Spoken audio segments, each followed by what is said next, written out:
और अब बात कोरोना की तीसरी लहर की करते हैं। दुनिया के कई देशों में कोरोना की तीसरी लहर दस्तक दे चुकी है और कुछ देशों में तो तीसरी लहर ने कहर बरपाना शुरू भी कर दिया है। इस बीच विश्व स्वास्थ्य संगठन के महानिदेशक ने कोरोना के डेल्टा वेरिएंट के तेजी से फैलने और इसके शुरुआती असर को लेकर चेतावनी जारी की है। WHO के महानिदेशक ने कहा है कि हम तीसरी लहर के शुरुआती दौर में हैं। डेल्टा वेरिएंट काफी तेजी से फैल रहा है। 111 देशों में फैल चुका है डेल्टा वेरिएंट। दुनिया में और तेजी से फैलने की आशंका है। संक्रमितों की संख्या लगातार बढ़ रही है। मरने वालों की संख्या भी बढ़ती जा रही है। लोग नियमों का पालन नहीं कर रहे हैं। नियमों का पालन हो तो कोरोना को रोक सकते हैं। हिंदुस्तान के डॉक्टर भी यही कह रहे हैं और दुनिया के कई देशों में जहां तीसरी लहर शुरुआती चरण में है, वहीं देश में अगस्त में, जी हां, हिंदुस्तान में अगस्त में तीसरी लहर आने की आशंका जताई जा रही है। यह बड़ी खबर। और Indian council of medical research यानी कि ICMR के डिवीजन ऑफ यहां पर एंड कम्युनिकेबल डिजीज के प्रमुख डॉक्टर समीरन पांडा ने आशंका जाहिर की है कि अगस्त के अंत तक कोरोना वायरस की तीसरी लहर भी आ जाएगी। और डॉक्टर समीरन पांडा के मुताबिक आपको बता दें, उन्होंने क्या कहा है कि अगस्त के अंत तक तीसरी लहर की आशंका है। पूरा देश तीसरी लहर की चपेट में आएगा।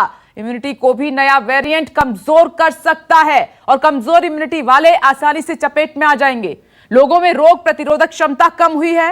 रोग प्रतिरोधक क्षमता कम होने से तीसरी लहर आ रही है। हालांकि राहत की बात इसमें यह है कि दूसरी लहर जितनी भयावह नहीं होगी, तीसरी लहर जितनी दूसरी लहर ने कहर बरपाया था उतनी तीसरी लहर कहर नहीं बर पाएगी। लेकिन जिनका इम्यून सिस्टम कमजोर है उनको अपनी जद में तीसरी लहर ले सकती है। जानकारों की माने तो यह तय है कि देश में तीसरी लहर आएगी।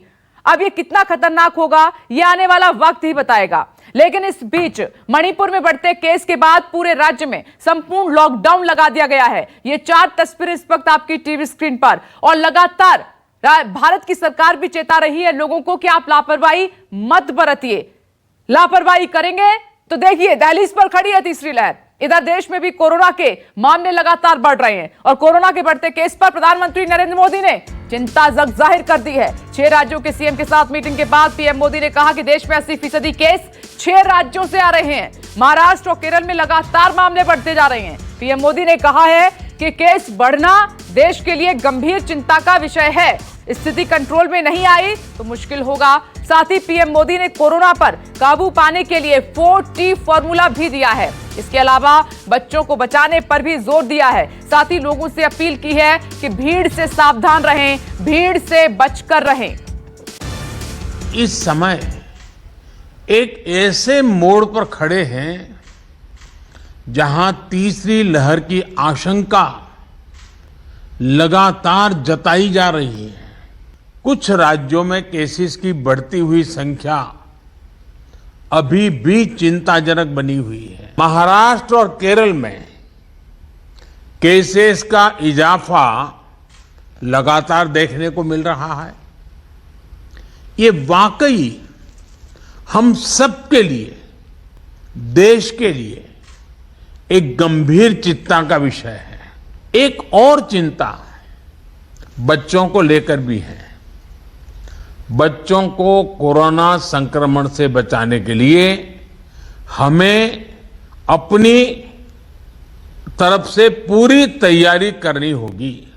टेस्ट, ट्रैक और ट्रीट और अब टीका। टेस्ट, ट्रैक, ट्रीट एंड टीका, इसी वैक्सीन की हमारी रणनीति फोकस करते हुए हमें आगे बढ़ना है।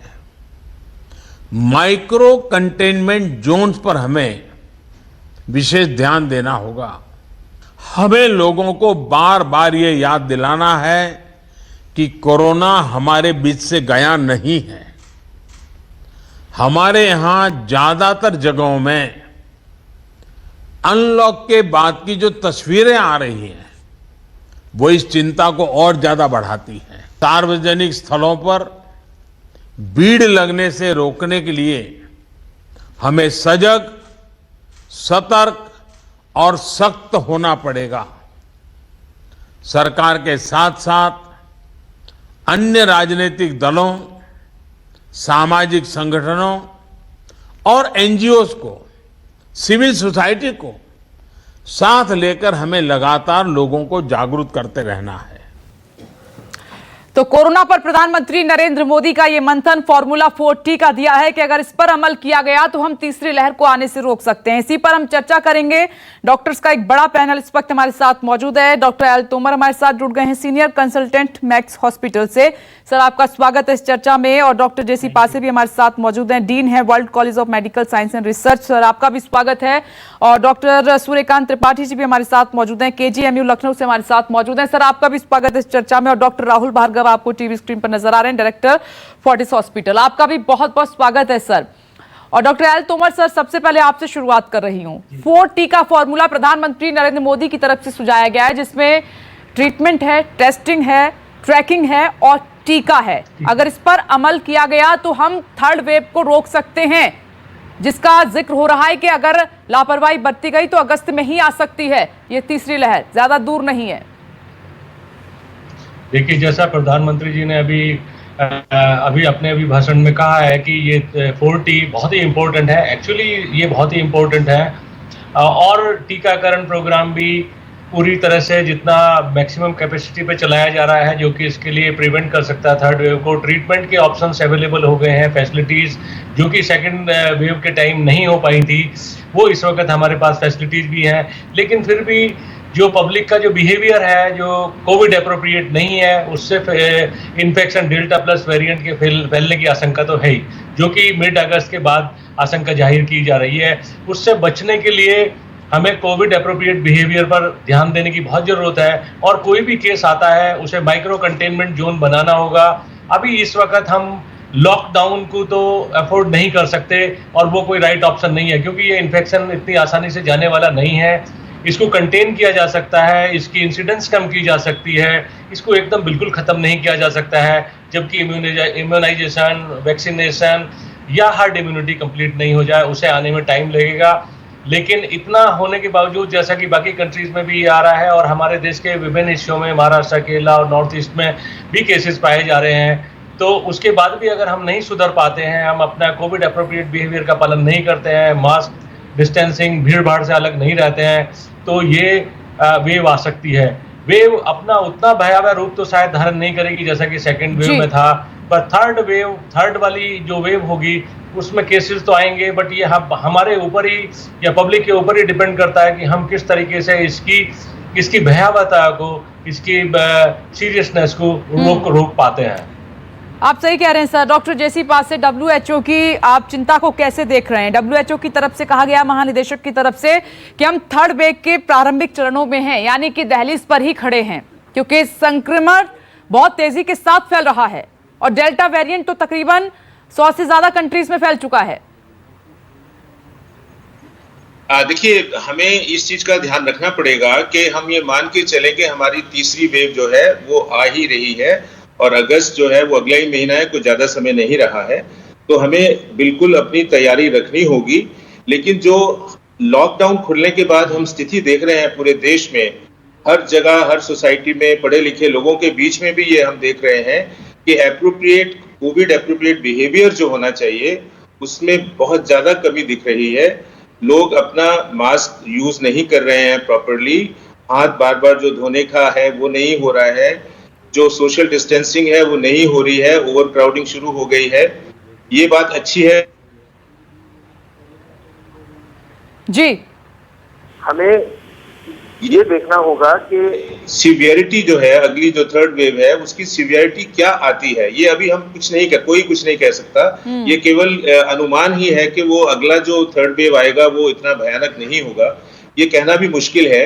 लेकिन हमें अपनी तैयारी उस ढंग से करके रखनी होगी कि जैसे सेकंड वेव एकदम से भयानक रूप में आई थी और हम लोग उसके लिए तैयार नहीं थे, वो स्थिति दोबारा से ना हो, क्योंकि हमारी जो पॉपुलेशन है, हमारी जो समाज के लोग हैं, वो पढ़े लिखे होने के बावजूद भी हम देख रहे हैं कि वो कोविड अप्रोप्रिएट बिहेवियर को स्ट्रिक्टली फॉलो नहीं करने की वजह से हमारे यहाँ थर्ड वेव ने आना ही आना है, और उसकी सीवियरिटी कितनी ज्यादा होगी ये समय बताएगा। लेकिन हम जी आती हूं सर आपके पास। डॉक्टर राहुल भार्गव, आपने सुना पिछली बार भी प्रधानमंत्री ने अपने इस स्टेटमेंट में बच्चों का जिक्र किया है, और आज भी उन्होंने बच्चों की तरफ फोकस किया है। तो अगर थर्ड वेव आती है तो क्या ये संकेत हैं सर कि हमारे बच्चे ज्यादा प्रभावित हो सकते हैं और ये लापरवाही तो बहुत भारी पड़ेगी? विघ्नेश जी, 3 बातें हैं इसमें। जिसको हम टेस्टिंग कह रहे हैं, जो 4 टी में से टेस्टिंग का मतलब अब PCR टेस्टिंग नहीं है, सिर्फ टेस्टिंग का मतलब है जीनोमिक टेस्टिंग। क्या हम जीनोमिक टेस्टिंग कर रहे हैं? क्या हमें पता है कि जो 8 राज्यों में सबसे ज्यादा केसेस आ रहे हैं, कौन सा वेरिएंट है और कितना उसका टर्न अराउंड है? तो मेरा निवेदन आपके चैनल के माध्यम से रहेगा कि टेस्टिंग का नया पैमाना मानते हुए जीनोमिक टेस्टिंग पे हमें विचार करना चाहिए और उसको सुदृढ़ करना चाहिए, सो दैट हम तीसरी वेव के बचाव की बात कर पाए। दूसरा सवाल ये है, क्या दूसरी वेव खत्म हो गई विघ्नेश जी? जहां पे एसिंक्रोनस है, ये देखिए ये हेट्रोजीनियस है। अगर आप पेपर्स देखें, हिंदुस्तान अमेरिका 2 अमेरिका के जितना बड़ा है। जब दिल्ली NCR में और उत्तर प्रदेश में या नॉर्थ इंडिया में दूसरी वेव चल रही थी, उस समय नॉर्थ ईस्ट में केसेस नहीं थे। आज वो केसेस डेल्टा वेरिएंट की वजह से हैं। और वो क्यों है? क्योंकि वैक्सीनेशन नहीं है। तो हमें को तीसरी वेव के लिए कोविड एप्रोप्रिएट बिहेवियर की आवश्यकता तो है ही है विघ्नेश जी, बट जल्द से जल्द 2 टीका लगवाने की आवश्यकता है। लोगों को दूसरा टीका लगा है। अब जरूरत क्या है? साइंटिफिक तथ्यों पे बात करने की। जहां पे एक टीका लग चुका है, वहां की पॉपुलेशन को जल्द से जल्द दूसरा टीका लगवाएं। जैसे गुरुग्राम में 17 लाख लोग हैं, उनमें से 5 लाख को 2 टीका लग चुका है, 12 लाख को 1 टीका लग चुका है। तो अब जरूरत है इन 5 लाख को दूसरा टीका लगा के डेल्टा वेरिएंट से बचाने के लिए। तीसरी वेव तभी आ सकती है विघ्नेश जी, जब डेल्टा या डेल्टा प्लस में बदलाव आ जाए।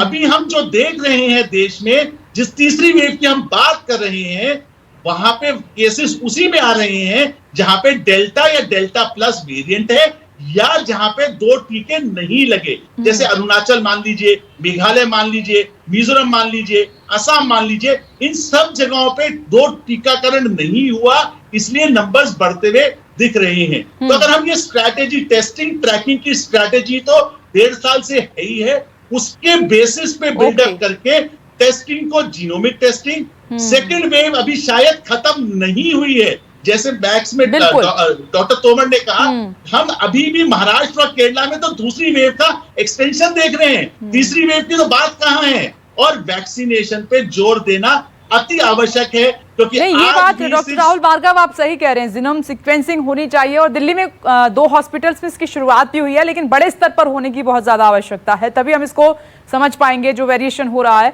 और डॉक्टर सूर्यकांत त्रिपाठी जी, ये सवाल मैंने हालांकि डॉक्टर राहुल भार्गव से पूछा था, हालांकि उन्होंने भी काफी इंपॉर्टेंट जवाब दिया है, लेकिन मैं बच्चों को लेकर भी, क्योंकि पीएम का कंसर्न है, आप खुद सोच रहे हैं, खुद देख रहे हैं कि पीएम अपने हर स्टेटमेंट में बच्चों का आप जिक्र कर रहे हैं, तो क्या ये बच्चों के लिए एक बड़ा खतरा हो सकती है थर्ड वेव? देखिए, आप बिल्कुल ठीक कह रही हैं। पहली वेव जो आई थी वो मुख्यतः हमारे जो सीनियर सिटीजन थे या जो पहले से बीमार थे, यानी बीमार और बुजुर्ग लोगों के लिए काफी घातक साबित हुई थी।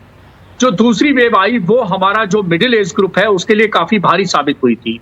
अब इसका 18 साल से ऊपर वालों का काफी कुछ जो है वो या तो इन्फेक्शन से या वैक्सीनेशन से एक इम्यूनिटी पैदा हो चुकी है। अब 18 साल से जो नीचे हैं, चूंकि स्कूल कॉलेज अभी सब बंद हैं, तो ये इनका अभी एक्सपोजर नहीं हुआ है। इनको ना तो इन्फेक्शन से इम्यूनिटी मिली है और ना इनको वैक्सीनेशन से इम्यूनिटी मिली है। तो बहुत ही वर्जिन और हाईली वल्नरेबल पॉपुलेशन है ये हमारे संक्रमण के लिए। लेकिन एक चीज जरूर है, 2-3 चीजें मैं इसमें कहूंगा कि एक तो कोवैक्सीन ट्रायल कर रहा है, वो ट्रायल कर रहा है बच्चों की वैक्सीन के लिए। एक फाइजर का भी और मॉडर्ना का भी ट्रायल विदेशों में भी चल रहा है, लेकिन हमारे देश में ट्रायल चल रहा है कोवैक्सीन का। वो इसके लिए एक होपफुल है, एक आशा की किरण है कि जल्दी से इस ग्रुप के लिए वैक्सीनेशन आने वाला है। और दूसरी चीज है कि एक जो हमारी सोशल वैक्सीन है वो तो हमेशा हमारे पास है, भले ही बायोलॉजिकल वैक्सीन का हमें प्रोटेक्शन ना मिल पाए, लेकिन सोशल वैक्सीन तो हमारे पास है ही है। और अभी स्कूल कॉलेजों को बंद रखना ही पड़ेगा और ये 18 साल से नीचे की जो पॉपुलेशन है इसको हमें प्रोटेक्ट करना पड़ेगा। और इससे मेरा निवेदन भी है कि ये अपने को पूरी तरह से कोविड एप्रोप्रिएट बिहेवियर का पालन करती रहे, जिससे कि इसका बचाव हो सके, क्योंकि ये अब हाईली वल्नरेबल पॉपुलेशन है कोविड संक्रमण के लिए। डॉक्टर राहुल भार्गव कुछ कमेंट करना चाह रहे हैं इस पर। Yes doctor Rahul Bhargav. विपनेश जी, जो भी, मैं एक सिर्फ सूर्यकांत त्रिपाठी जी से पूरा सहमत हूं, जो भी पॉपुलेशन अनवैक्सीनेटेड है, जिसको 2 टीके नहीं लगे हुए या जिसको इन्फेक्शन नहीं हुआ, वो सारी पॉपुलेशन वनरेबल है।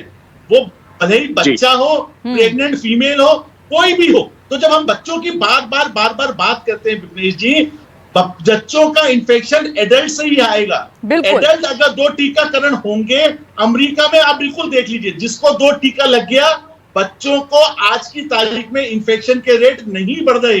भले ही डेल्टा वायरस भी है वहां पे, तो 2 टीकाकरण। अब टीकाकरण का मतलब है 2 टीकाकरण, और टेस्टिंग का मतलब है जीनोमिक। 2021 जुलाई में ये 2 नए नारे के साथ हमें आगे बढ़ना आवश्यक है। बिल्कुल आप सही कह रहे हैं सर। और डॉक्टर एल तोमर सर, मैं ये जानना चाह रही हूँ, क्योंकि एक बात और कही गई है कि जिनका इम्यून सिस्टम ठीक है वो काफ़ी हद तक सेफ हैं, और क्योंकि पिछली वेव में भी हमने इम्यून सिस्टम पर काफ़ी चर्चा की थी, और अभी थर्ड वेव में भी जिनका इम्यून सिस्टम कमज़ोर रहेगा, क्योंकि ये जो वेरिएशन हो रहा है वो ये भी कहा जा रहा है कि एंटीबॉडीज़ भी फाइट नहीं कर पा रही हैं इससे। तो टीकाकरण तो ज़रूरी है ही, और साथ में अपने खाने पीने का ध्यान, क्योंकि हम बहुत केयरलेस हैं। जब कोई मुसीबत आती है तो हम सब कुछ खा लेना चाहते हैं और पहले छोड़ देंगे। तो इन सब चीज़ों पे से ध्यान देना होगा, अभी सही वक्त है। हम संभल गए तो थर्ड वेव को रोक लेंगे। देखिए, जैसे आपने बिल्कुल सही कहा, अगर इम्यूनिटी आपकी अच्छी है तो आप सारे इन्फेक्शन, चाहे वो वायरल, बैक्टीरियल, किस तरीके का भी इन्फेक्शन है, आप उससे बचाव कर सकते हैं। वैक्सीनेशन एक टूल है, जैसे कि डॉक्टर भार्गव ने और बाकी हमारे लर्नेड सदस्यों ने कहा कि वैक्सीनेशन, डबल वैक्सीनेशन एक हथियार है। लेकिन अगर वेरिएंट ऐसा हो जाए कि जो वैक्सीनेशन को स्किप कर जाए तो फिर उससे नहीं बचा जा सकता। बट जहाँ तक इम्यूनिटी का सवाल है, इम्यूनिटी को डिफाइन करना बहुत ही मुश्किल काम है। इम्यूनिटी को डिफाइन करना, 45 years young patient without any this thing, they couldn't survive, and 85 years with diabetes and everything they survived with this infection. So इसका जो पैटर्न है, कोई बहुत डेफिनेटिव पैटर्न नहीं था कि पेशेंट का इम्यूनिटी और कोमॉर्बिडिटीज हैं, patient will suffer and succumb, and the patient who is having good immunity with no comorbidity will not suffer. We have lot many cases of this type जो patient suffer किए हैं। तो इसलिए इसमें जो हमारे पास इम्यूनिटी और नो इम्यूनिटी सारा सबको ही ध्यान रखना होगा। बच्चों की बात भी ये है, क्योंकि बच्चों को वैक्सीनेशन नहीं हुआ है तो इसीलिए चांसेस ज़्यादा है। हालांकि बच्चों की इम्यूनिटी, जो इनहेरेंट इम्यूनिटी है, वो बेटर होती है, तो उनमें सीरियसनेस, इन्फेक्शन के सीरियसनेस होने के चांसेस कम होते हैं। सो इम्यूनिटी तो सब लोग इंप्रूव करने का कोशिश करते ही हैं, बट उसका कोई डेफिनेटिव पैटर्न ऐसा नहीं है जो बहुत ही मेडिसिन से या किसी चीज से हम इंप्रूव कर सकते हैं या इन्फेक्शन को अवॉइड कर सकते हैं। इन्फेक्शन को अवॉइड करने का तरीका तो सिर्फ डबल वैक्सीनेशन, सोशल डिस्टेंसिंग और Covid appropriate behaviour and diet. Immunity नहीं अच्छी होगी, क्योंकि आपने देखा था कि सेकेंड वेव जब आई तो सब लोग खाने पर बहुत ध्यान देने लगे, सप्लीमेंट भी लेने लगे। लेकिन अब थर्ड वेव में, क्योंकि अब लोगों को ये लग रहा है कि थर्ड वेव नहीं आएगी, लापरवाह हो रहे हैं, तो खाना भी उन्होंने फिर उसी तरीके से बदल दिया। फास्ट फूड खाना है, टाइम से खाना नहीं है, हेल्दी खाना नहीं खाना है। तो ये सब चीज़ें हमें मुश्किल में डाल रही हैं सर। एकदम से खाएंगे तो कुछ नहीं होने वाला है, ये बना के रखनी पड़ेगी अपनी हैबिट खाने की। Doctor L Tomar sir. जी बिल्कुल सही कहा आपने। अपनी जो डाइटरी हैबिट्स हैं, जिस वक्त ये सेकेंड वेव के बाद या सेकेंड वेव से पहले जो आपकी डाइटरी हैबिट्स थी वो आपने इंप्रूव करने का कोशिश किया था, आपकी एक्सरसाइज हैबिट्स थी, जो सारी हैबिट्स हेल्दी हैबिट्स थी, वो अब आने के बाद जैसे ऐसा लग रहा है कि जैसे कि सब चीज कोरोना खत्म हो गया है और फिर पुराने स्टाइल में चले गए, वही स्ट्रेसफुल लाइफ, वही busy life, no exercises, food पे कोई कंट्रोल नहीं है। वो आपने बिल्कुल सही कहा है, वो उस पर हमें ध्यान देना बहुत ही जरूरी होगा। बीच में हालांकि जब ये लॉकडाउन हुआ उसका जो नुकसान तो थे ही, पर उसका एक पॉजिटिव पॉइंट ये भी था कि लोगों ने अपनी लाइफ को हेल्दी लाइफ की तरफ, पॉजिटिविटी की तरह से सोचना शुरू किया था। They started exercising, starting devoting time for good meditation and good habits all, and good dietary habits also. But अभी वो वापस उसी तरफ जा रहा है। जब थर्ड वेव आ जाएगी तो लोग एकदम से करने लगेंगे सब कुछ, और तब ये असर नहीं करेगा, क्योंकि इस तरीके की चीजों को वक्त चाहिए होता है, आपकी बॉडी को भी हैबिचुअल होना होता है, उसके बाद कुछ रिजल्ट मिलता है। लेकिन लोग यहीं पर भूल कर रहे हैं। और डॉक्टर जयसी पासे सर, आपके पास आते हुए, आप जो पीएम ने कोट भी किया इस बात को कि लोग अभी जिस तरीके से उनको थोड़ी सी ढील दी गई, कर्फ्यू में लॉकडाउन हटाया, तो लोग पहाड़ों पर निकल गए घूमने, और उन्हीं राज्यों ने अभी मुश्किल खड़ी कर दी है। तो ये कुछ दिन की राहत के लिए, 1-2 दिन की मौज मस्ती के लिए लोग अपना जीवन खतरे में डाल रहे हैं।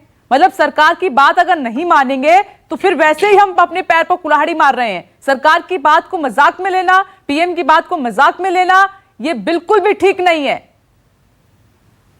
देखिए, प्रधानमंत्री जी का जो संदेश है वो बहुत अच्छा और बहुत साफ है, और खास तौर पर उन्होंने जो जिक्र किया 4 उनका ट्रेस और ट्रैक और ट्रीट एंड टीका, ये जो हम जितनी भी सब लोग बात कर रहे हैं वो चारों सबका निचोड़ इसमें निकलता है। और ये जो डॉक्टर भार्गव ने डबल वैक्सीनेशन कंप्लीट होना चाहिए जल्दी से जल्दी जो बात की है वो बिल्कुल सही है। इन सब चीजों से हम लोग थर्ड वेव से थोड़ा सा अपने आप को बचा सकते हैं, और विशेष तौर पर जो जिन स्टेट्स में नॉर्थ ईस्टर्न स्टेट्स हो, चाहे वो केरला बहुत तेजी दिखा रही है, उन एरियाज में हमको विशेष ध्यान रखने की जरूरत है। और हमारे नॉर्थ इंडिया में जो उत्तरांचल और हिमाचल प्रदेश में और जम्मू कश्मीर में जो स्थिति है, वहां पर तो हमको अपने आप के ऊपर कंट्रोल करना, हमें खुद को अपने आप को एक किस्म से बीमारी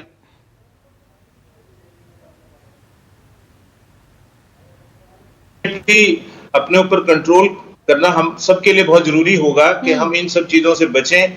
और अभी सेकंड लहर खत्म नहीं हुई है, उसको ध्यान में रखते हुए हम ये जो सैलानी वाला जो सिस्टम शुरू हो गया, और जो डाइट के बारे में डॉक्टर तोमर ने बताया कि हम लोग बिल्कुल नेग्लिजेंट हो गए हैं, हम वापस से फिर वो जंक फूड पर आ गए हैं। नॉर्मल जो एक्टिविटी थी, चाहे वो योगा था, एक्सरसाइज थी, प्राणायाम था, वो सब चीजें बंद हो रही हैं। जो देसी नुस्खे हम घर पे इस्तेमाल कर रहे थे, हेल्थ, वो सब बंद हो रहे हैं। आपने सही कहा सर, ये मैं खुद देख रही हूँ, इसीलिए मैंने सवाल यहाँ पर उठाया भी। मैंने खुद देखा कि हैबिट बदल गई है लोगों की। मुसीबत आती है तो वो एकदम से सब कुछ कर लेना चाहते हैं, तब ये किसी काम का नहीं होता है, 2-4 दिन में असर नहीं होता है इसका।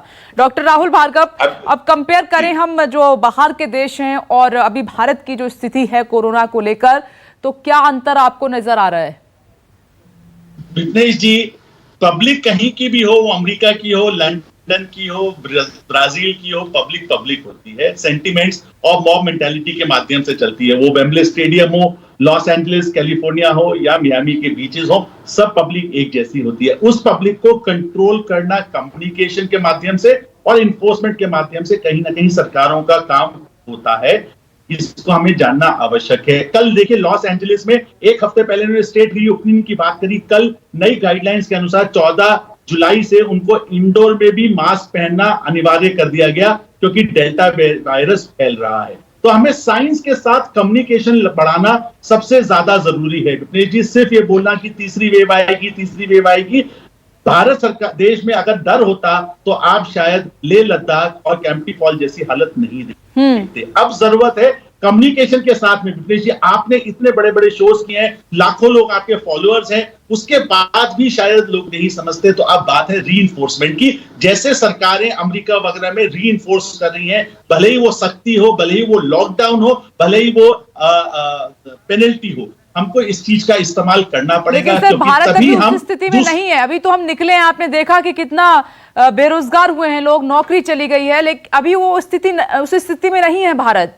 इसीलिए चिंता बड़ी। हमें रीइंफोर्समेंट करना पड़ेगा जान और जहान में। आपने देखा, हमने इस बार लॉकडाउन को डिले किया तो कितने सारे लोगों की जानें चली गई। हमें साइंटिफिक तथ्यों के अनुसार जहां जहां पे डेल्टा वायरस है, वहां पे अर्ली लॉकडाउन लगाने की आवश्यकता पड़ेगी, और सरकारों को स्पेसिफिकली नॉर्थ इंडिया में रीइंफोर्समेंट करना, भले ही वो कांवड़ यात्रा हो, भले ही वो सैलानियों का जाना हो, उसको रोकना ही पड़ेगा एट एनी कॉस्ट। मतलब एट एनी कॉस्ट, क्योंकि वो सिर्फ लोग अपने लिए नहीं, पूरी सोसाइटी के लिए एक आत्मघाती दस्ते जैसे हैं, क्योंकि उनकी वजह से इकोनॉमी भी बंद होती है, लॉकडाउन भी होता है, और बहुत सारे लोगों की जान तो जाती है, पर जीविका और जाती है। तो जो ऐसे इररिस्पॉन्सिबल लोग हैं, Vighnesh ji, enforcement is the right way to deal with. जैसे अमेरिका में वापस से मास्क कई कई करना स्टेट्स में पड़ेगा लगाना सर, फिर कोई अनिवार्य रास्ता होगा। अगर नहीं छोड़ेंगे ये लापरवाह लोग तो फिर करना पड़ेगा, और इनके चलते वो लोग भी मुश्किल में आएंगे जो नियम कायदे कानून से चल रहे हैं, उनको भी परेशानी होगी। डॉक्टर सूर्यकांत त्रिपाठी जी, आप नहीं थे स्क्रीन पर, मैं आखिरी कमेंट आपका चाहती हूँ। जो हालात देश में हैं, हम कितने तैयार हैं और कितना संभलना है अभी लोगों को, क्योंकि अगर ऐसे ही हालात रहे तो हम अक्टूबर की बात कर रहे थे, अगस्त में ही आ जाएगी थर्ड वेव। तो क्योंकि कोरोना हमारे देश में आया था प्रकृति का एक प्रकोप के रूप में, लेकिन लहरें जो हमारे देश में आ रही हैं वो प्रकृति की वजह से नहीं आ रही है, वो प्रवृत्ति की वजह से आ रही है, और उसके लिए हम जिम्मेदार हैं। कोरोना ने कभी नहीं कहा कि हम दूसरी लहर भी लाएंगे, ये तो हमने कहा है, हमने बुलाया है, इनविटेशन लेटर हम भेज रहे हैं, निमंत्रण पत्र, phone call, WhatsApp call, social media call, हम सब कॉल भेज रहे हैं। अभी जैसे डॉक्टर राहुल जी बता रहे थे कि एम्प्टी फॉल के सीन हो चाहे दूसरे हो, अरे टूरिज्म यही रहेगा। हमारे देश में जितनी अच्छी चीजें, खूबसूरत चीजें हैं, कश्मीर से लेकर कन्याकुमारी की, वो सब यहीं रहेंगी, कहीं नहीं चली जाएंगी। अरे पहले अपना जीवन तो बचा लीजिए, फिर टूरिज्म करिए। तो मेरा लोगों से निवेदन है कि कोविड अप्रोप्रिएट बिहेवियर अपनाते रहिए, वैक्सीनेशन करवाते रहिए, और इस देश को, भारत को कोरोना बनाने में सहयोग करिए। का जो फॉर्मूला दिया है सर, बस इसको अपना लें, ये थर्ड वेव को हम रोक सकते हैं, ज्यादा कुछ नहीं करना है। बहुत अच्छा ये डिस्कशन रहा, उम्मीद है कि हिंदुस्तान लगातार जागरूक हो रहा होगा। आप सभी का बहुत बहुत शुक्रिया। नमस्कार, मैं हूं मानक गुप्ता। अगर आपको हमारा ये वीडियो पसंद आया हो तो इसे लाइक और शेयर जरूर करें, और हाँ, हमें सब्सक्राइब और फॉलो करना ना भूलें, ताकि आप देश और दुनिया की कोई खबर मिस ना करें। चाहे कोई ब्रेकिंग न्यूज हो या कोरोना वायरस से जुड़ी कोई भी अपडेट, पॉलिटिक्स हो या आपकी जेब से जुड़ी कोई खबर, इलेक्शन की कोई न्यूज हो, कोई कंट्रोवर्सी हो या फिर कोई वायरल वीडियो, सब कुछ मिलेगा न्यूज़ 24 पर। तो जुड़े रहिए हमारे साथ और देखते रहिए न्यूज़ 24।